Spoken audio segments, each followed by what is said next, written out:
chết nhá, không phải lần sống rồi nhá. Sống rồi. Mà món măn miến này tôi gấp măn về. Lần này xịn chưa? Lần này lần chết Lần nhá. này khi hay lạnh gương mất là khi hay mông lên. Đây, thịt này. Ăn thịt ngon.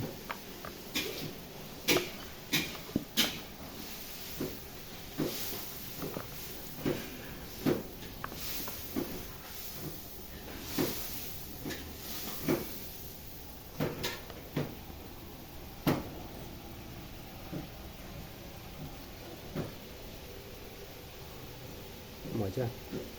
Em Việt Thái. Mỏi chưa? Em Việt Thái đi. Ok.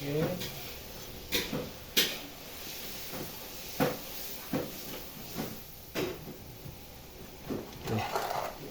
Thịt đây gọi thịt gì nhỉ? Thịt mông à?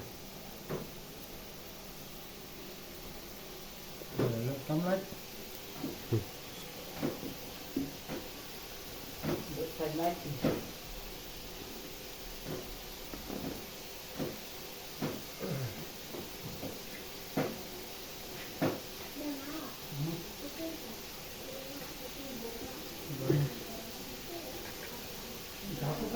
Ồ, thì sao rồi? Đấy, còn cái này nữa. Cái lồng gà ấy.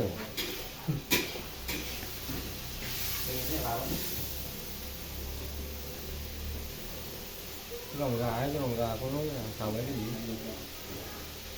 Thịt sơn đen. Chuẩn là mông bản.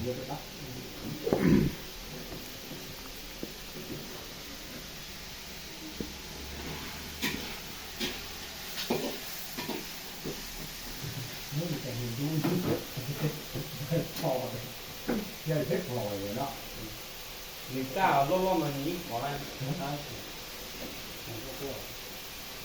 Nếu cao thì có quân nhau có cao nó sẽ tới ít đổ ra một cao.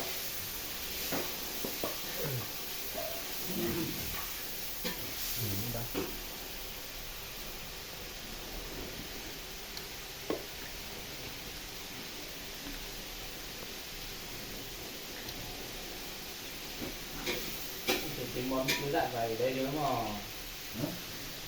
quá không? Cứ dặn vậy đây. Món ngon thôi.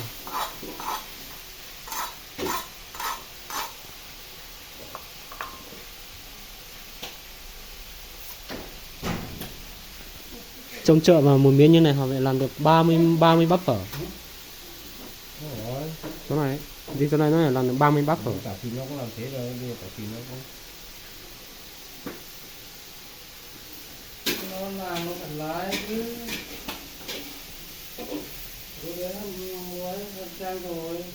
Ủa, cái này không phải 30 đâu, cái này nó phải 50 bát đấy. Ngon rồi.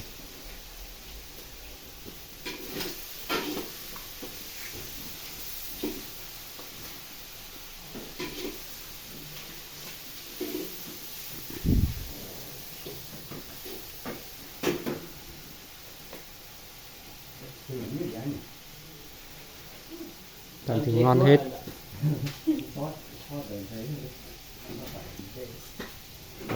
Làm thử miến nào.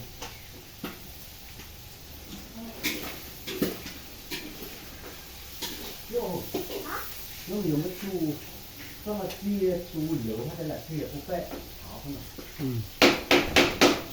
Ngon.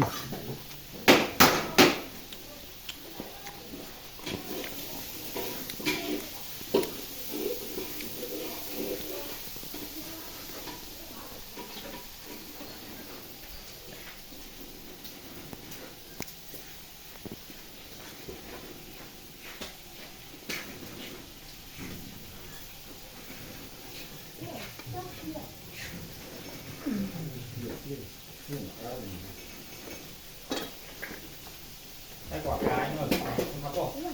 Cá lên.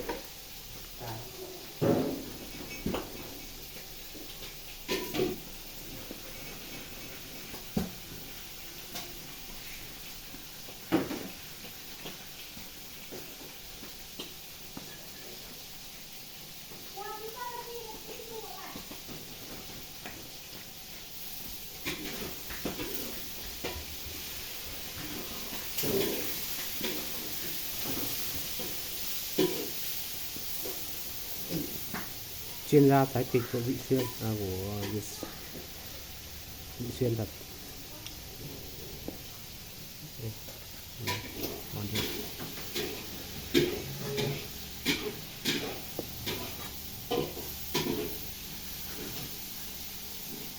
Mai kia giải con gà đen thì dành cho anh Thái nha.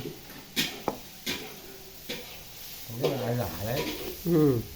Nó ai sẽ giải gà đen này. Chán rồi. Chút chóng 100% trong tay rồi.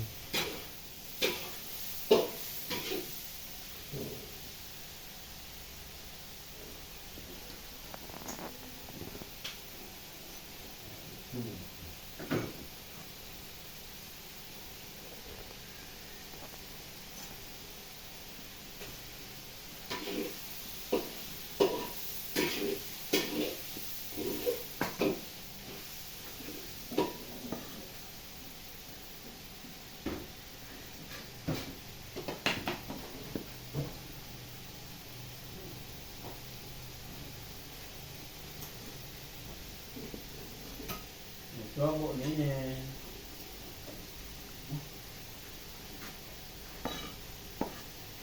Các cái lá chanh vào thái vào đây nữa là ngon nữa. Cái mùa này cái trước của anh trước một lắm mà bây giờ gió năm nay gió thì mưa nhiều quá. Ừ. Cái mưa Nhưng mà lá bưởi chứ lá chanh đâu. có cái to là lá chanh mà. Cái to là lá chanh mà. Chúc ở nhà anh à? Đó. Là lá bưởi à? chanh chanh chanh Cái chanh ấy là có vừa con gì ăn đấy, có năm nay con thua lá chanh ấy mà con sau hay là con gì? năm ngoái mùa này nhiều lắm nhưng mà đấy. Đâu được.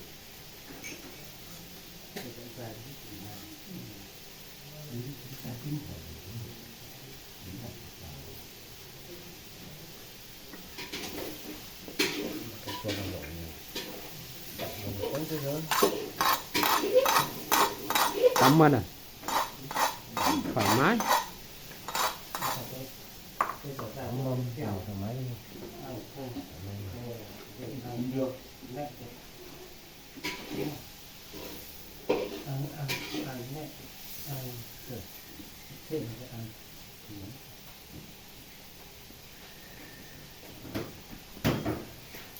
Rồi, lòng rồi nóng hổi đấy.